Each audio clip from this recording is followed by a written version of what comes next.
para emparejar. Le indicas tú cuánto tiene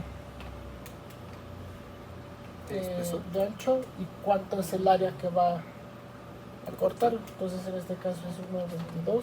¿El otro? 2.44. ¿Pasa? ¿Todo derecho? Y ya te hace el grabado.